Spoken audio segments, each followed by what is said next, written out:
Queridos irmãos, que a paz de Jesus nos envolva a todos.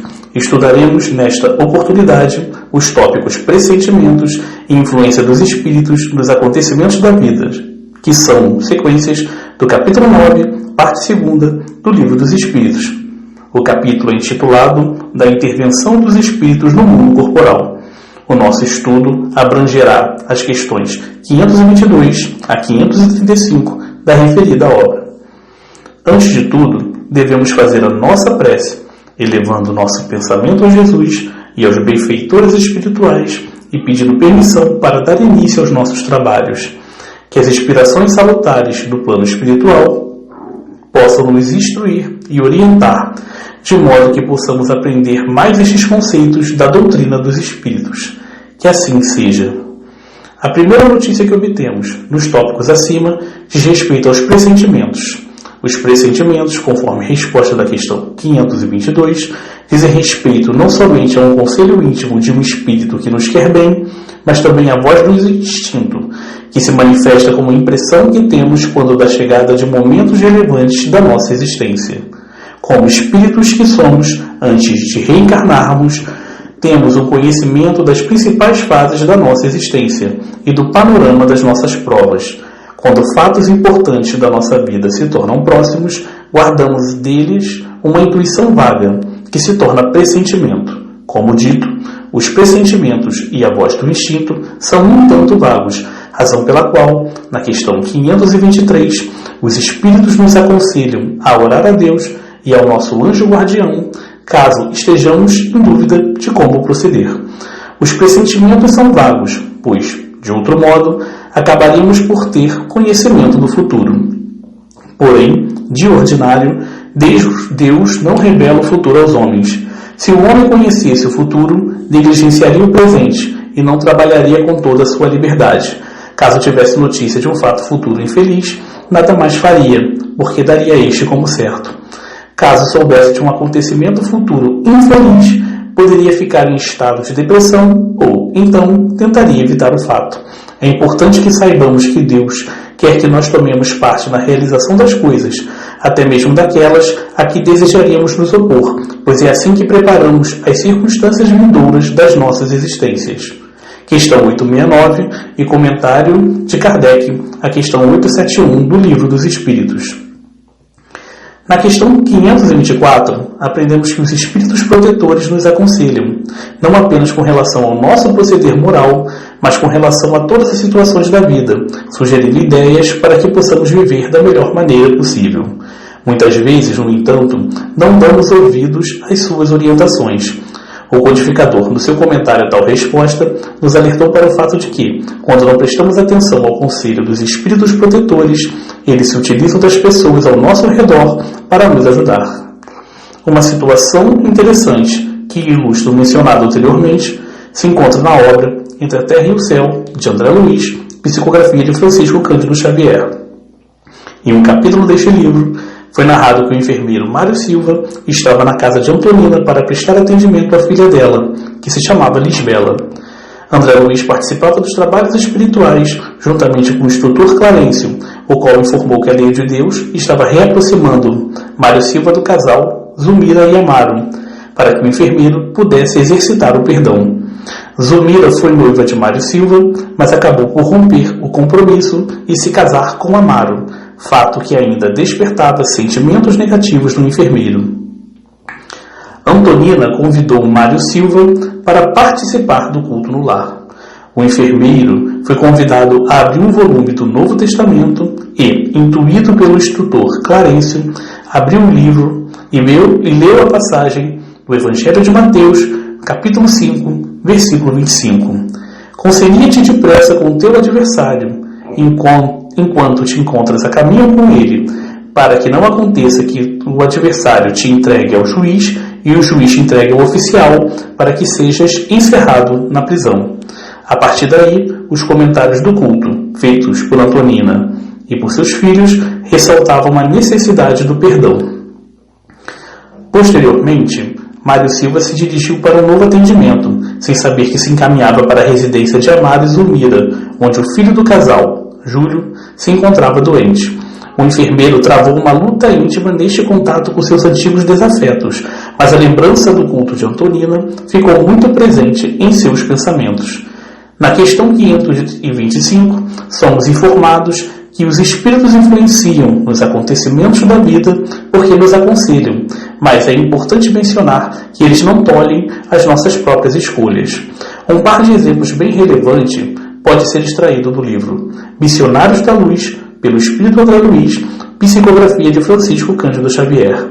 Há um capítulo em tal obra, muito conhecido, que relata os preparativos para a reencarnação de Segismundo, que teria como pais Adelino e Raquel. Segismundo tinha um problema passado com seu futuro pai, motivo pelo qual a aproximação do primeiro, quando o segundo estava em estado de emancipação da alma, gerava sentimentos de aversão deste último, que tinha sensações de pesadelo. Interveio, então, o orientador Alexandre quando Adelino estava desprendido pelo sono e, com uma bela argumentação de grande teor evangélico, conseguiu fazer com que Adelino perdoasse sinceramente Segismundo e cooperasse, juntamente com Raquel, com a reencarnação que estava próxima. Para melhorar a compreensão de André Luiz sobre o tema em estudo, foi apresentada a ele uma situação contrária, em que a futura mãe não cooperava de forma efetiva para o renascimento do seu futuro filho. Cesarina já estava grávida de 7 meses, mas gostava de sair e curtir certos divertimentos noturnos. Previa-se que os excessos da noite poderiam frustrar a reencarnação em andamento. O espírito Apuleio, que acompanhava o caso, então sugeriu pensamentos a uma amiga idosa de Cesarina, com quem esta morava, para convencer Cesarina a não sair de casa naquela noite, o que não surtiu efeito. Infelizmente, como observado pelos instrutores espirituais, Cesarina deu à luz um bebê sem vida e o espírito que reencarnaria foi desligado do corpo e reconduzido a uma instituição adequada. Percebemos, nos casos acima, que a espiritualidade nos aconselha por nossos próprios pensamentos, mas respeita nossas decisões, mesmo quando estas são prejudiciais para nós mesmos. Ainda na questão 525, temos a informação de que os espíritos têm ação direta sobre o cumprimento das coisas, mas nunca atuam fora das leis da natureza. Este é um ponto muito importante do nosso estudo. É pertinente lermos o comentário de Allan Kardec a tal questão. Imaginamos erradamente que aos espíritos só caiba manifestar sua ação por fenômenos extraordinários. Quiséramos que nos viessem auxiliar por meio de milagres, e os figuramos sempre armados de uma varinha mágica. Por não ser assim, é que oculta nos parece a intervenção que tem nas coisas deste mundo e muito natural o que se executa com o concurso deles.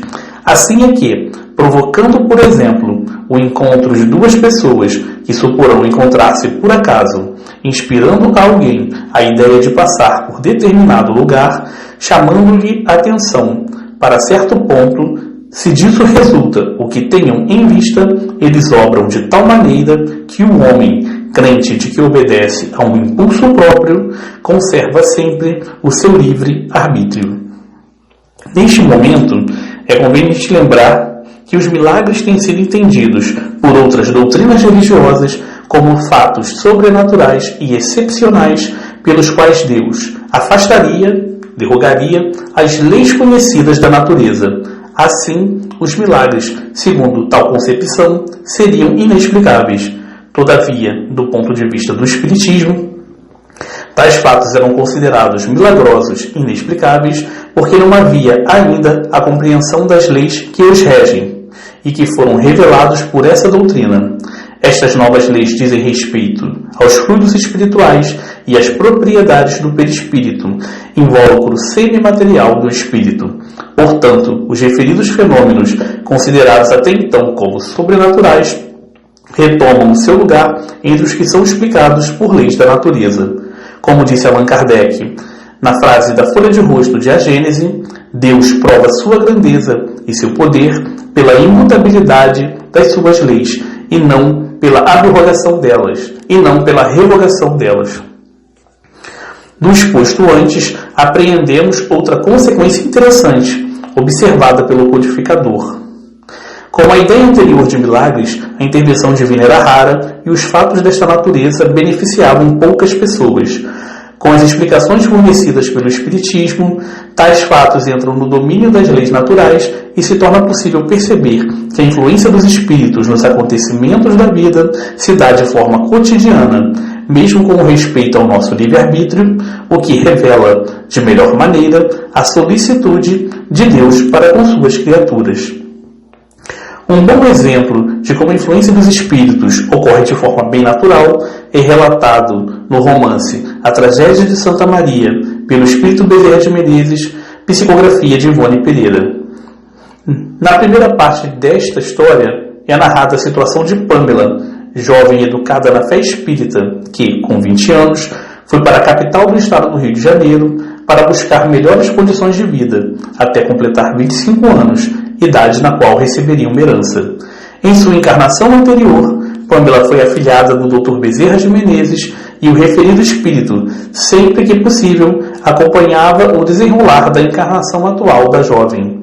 Ela tinha um grande amor do passado, a quem chamava de Bentinho, mas que, à época da narração, estava encarnado na Suíça como Max Niemeyer e era estudioso de agronomia.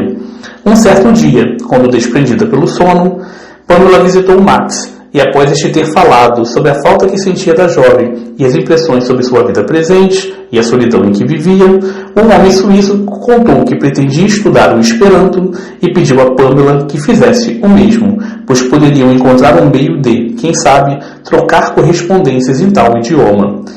Bezerra de Menezes, sempre que possível, intuía a jovem para que ela cumprisse a promessa. Assim, Pamela, de fato, passou a estudar o Esperanto e a se corresponder em tal idioma. Passado algum tempo, chega às mãos de Pamela uma revista em Esperanto, na qual notou que havia um oferecimento dos serviços do agrônomo suíço Max Niemeyer, que pretendia se transferir para a América do Sul. Ela passou a trocar cartas com Max até que completou 25 anos e recebeu uma fazenda de herança, o solar de Santa Maria. Ela, então, contratou os serviços de Max de forma discreta para não ferir os brios do jovem homem. Ele apenas soube que Pamela o havia contratado quando chegou à referida propriedade rural. Assim, aconteceu o reencontro dos enamorados.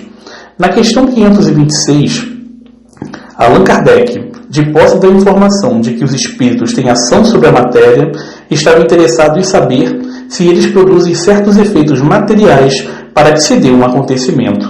A título exemplificativo, ele perguntou: um homem tem que morrer. Sobe uma escada, a escada se quebra e ele morre da queda. Foram os espíritos que quebraram a escada para que o destino daquele homem se cumprisse? Os espíritos foram enfáticos no sentido de que eles têm ação sobre a matéria, mas para cumprir as leis da natureza, não para derrogar, não para as afastar. Com relação ao exemplo do codificador, eles disseram que a escada se quebrou por estar podre ou por não ser forte o suficiente para suportar o peso do homem. Os espíritos, que de antemão sabiam de todas as circunstâncias pertinentes, apenas inspiraram ao homem a ideia de subir a escada, que se quebraria de modo perfeitamente natural. Recordemos, por exemplo, que os espíritos podem produzir efeitos sobre a matéria por meio das manifestações físicas, em que o fluido desprendido do desencarnado, por intermédio do seu perispírito, se combina com o fluido do médium apropriado para dar vida factícia, artificial e momentânea a objetos inertes. Ainda quando atuassem desta forma, os espíritos não estariam afastando as leis da natureza, mas agindo dentro delas, segundo o que foi dito anteriormente. No entanto, é preciso deixar claro que, na ocorrência de alguns fenômenos espíritas, como as mesas girantes, muito comuns na época da codificação, pode haver a aparência de derrogação das leis de natureza material, o que não corresponde à realidade, como enfatizou Allan Kardec no item 7 do capítulo 13 da obra A Gênese. Entretanto, disse-á, admitis que um espírito pode levantar uma mesa e mantê-la num espaço sem ponto de apoio. Não está aí uma derrogação, afastamento, da lei da gravidade? Sim, da lei conhecida.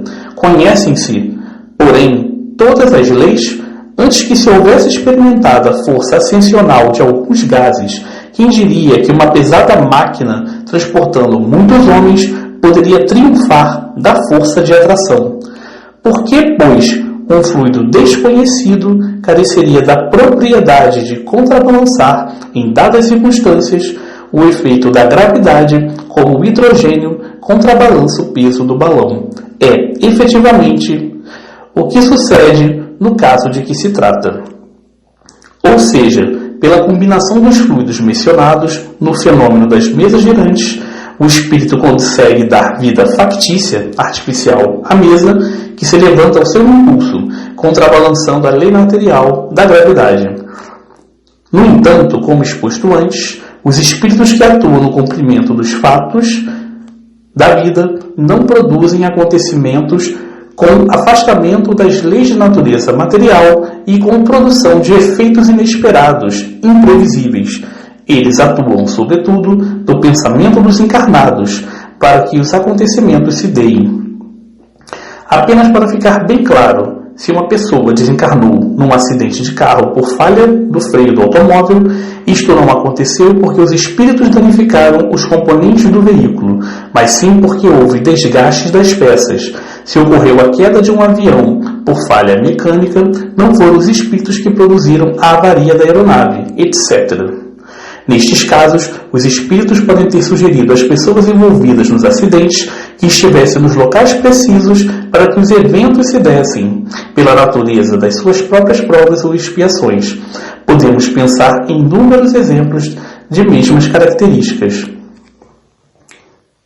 Na questão 527, Kardec propôs uma variação da pergunta anterior.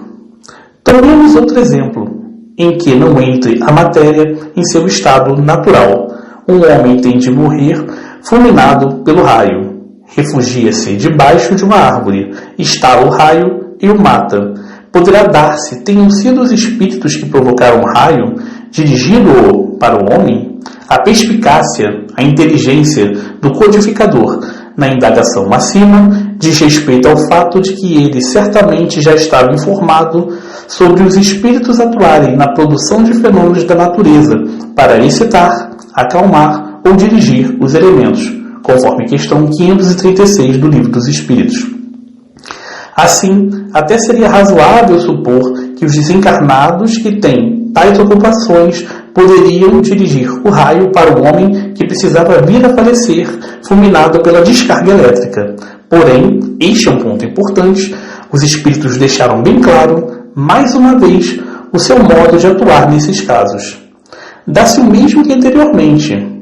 O raio caiu sobre aquela árvore em tal momento porque estava nas leis da natureza que assim acontecesse. Não foi encaminhado para a árvore por se achar debaixo dela o homem. A este sim foi inspirada a ideia de se abrigar debaixo de uma árvore sobre a qual cairia o raio, porquanto a árvore não deixaria de ser atingida, só por não lhe estar debaixo da fronde o homem.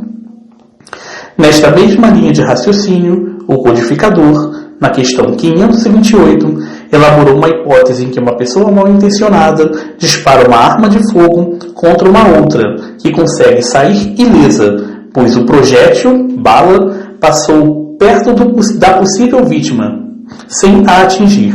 Kardec quis saber se foram os espíritos que desviaram o projétil. A resposta foi no sentido de que, na verdade, um espírito bondoso ofuscou, dificultou a visão do atirador ou inspirou a outra pessoa a se desviar, pois, uma vez disparada a arma, o projétil percorre a linha que tem que percorrer.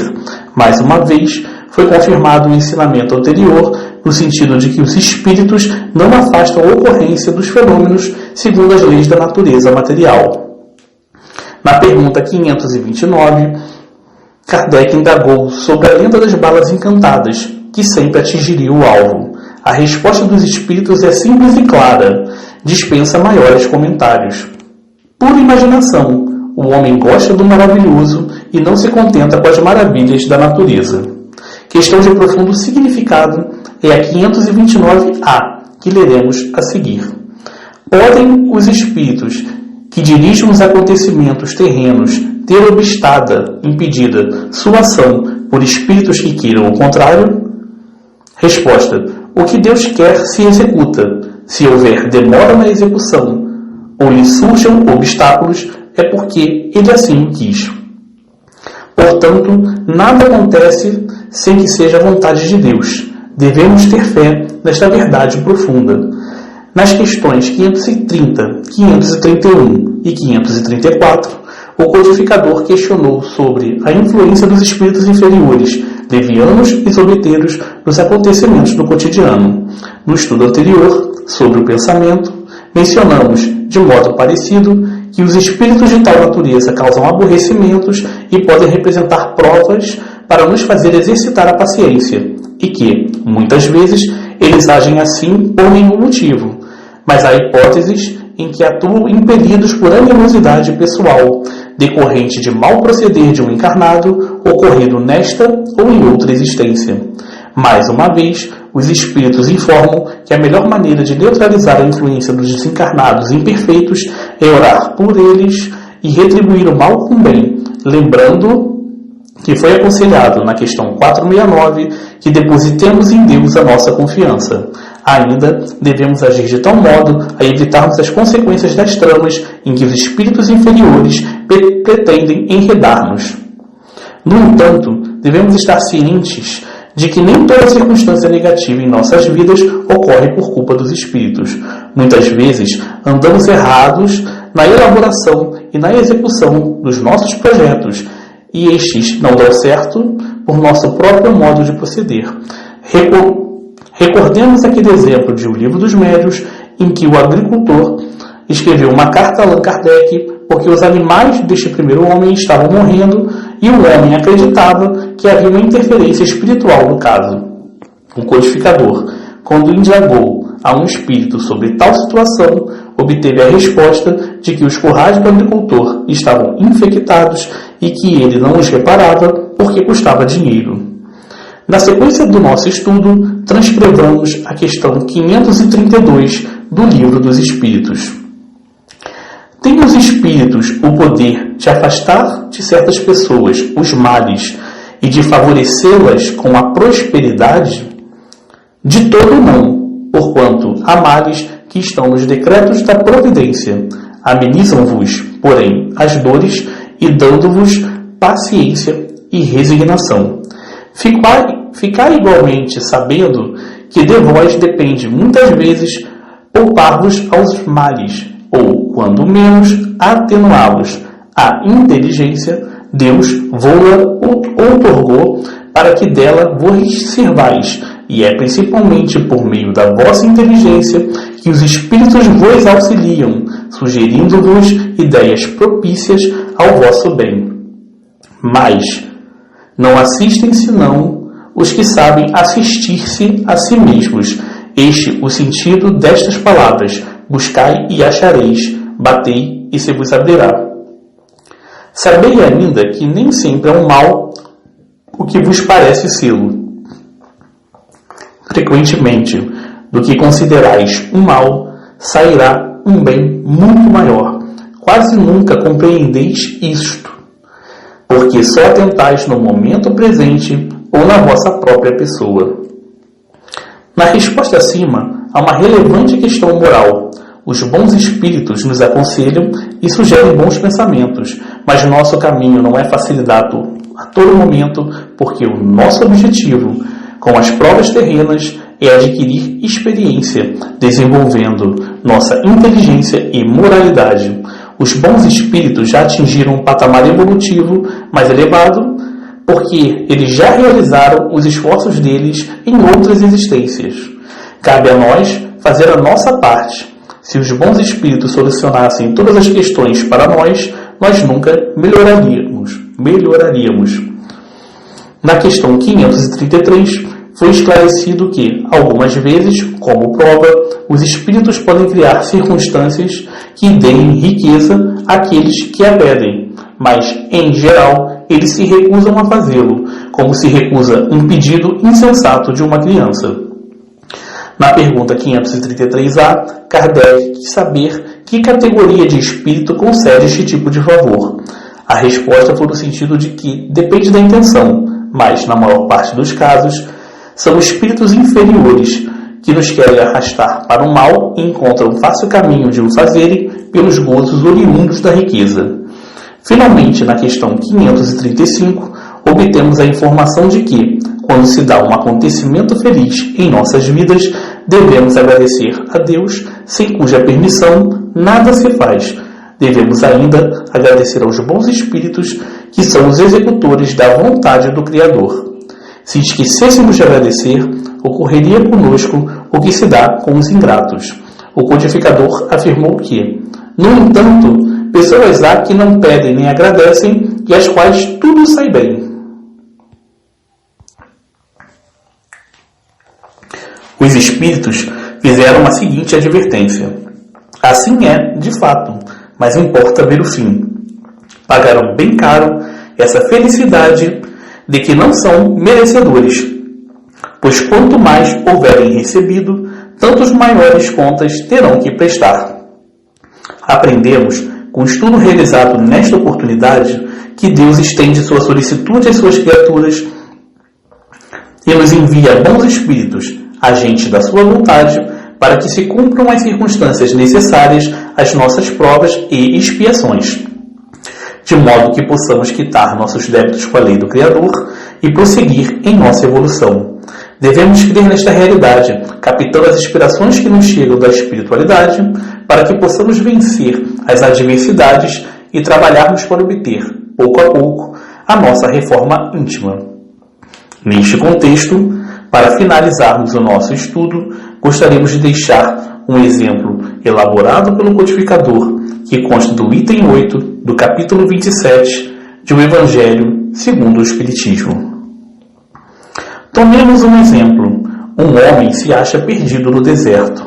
A sede o martiriza horrivelmente. Desfalecido, cai por terra. Pede a Deus que o assista e espera. Nenhum anjo lhe virá dar de beber. Contudo, um bom espírito lhe sugere a ideia de levantar-se e tomar um dos caminhos que tem diante de si. Por um movimento maquinal, reunindo todas as forças que lhe restam, ele se ergue, caminha e descobre ao longe um regato, um córrego. Ao divisá-lo, ganha coragem. Se tem fé, exclamará: obrigado, meu Deus, pela ideia que me inspiraste e pela força que me deste. Se lhe falta a fé, exclamará: que boa ideia tive, que sorte a minha de tomar o caminho da direita em vez do da esquerda. O acaso, às vezes, nos serve admiravelmente. Quanto me felicito pela minha coragem e por não me ter deixado abater. Mas dirão: por que o bom espírito não lhe disse claramente: segue este caminho, que encontrarás o de que necessitas? Por que não se lhe mostrou para o guiar e sustentar no seu desfalecimento? Dessa maneira, tê-lo-ia convencido da intervenção da providência, primeiramente, para lhe ensinar que cada um deve ajudar-se a si mesmo e fazer uso das suas forças. Depois, pela incerteza, Deus põe à prova a confiança que nele deposita a criatura e a submissão desta à sua vontade. Aquele homem estava na situação de uma criança que cai e que, dando com alguém, se põe a gritar e fica à espera de que a venham levantar. Se não vê pessoa alguma, faz esforços e se ergue sozinha. Esta é a mensagem que gostaríamos de deixar neste momento. Pedimos permissão a Jesus e aos bons espíritos para dar por encerrados os nossos estudos, rogando pela terra e por todos os seus habitantes nestes momentos de transição. Que possamos vencer as dificuldades do momento que estamos vivendo da melhor maneira possível. Que assim seja.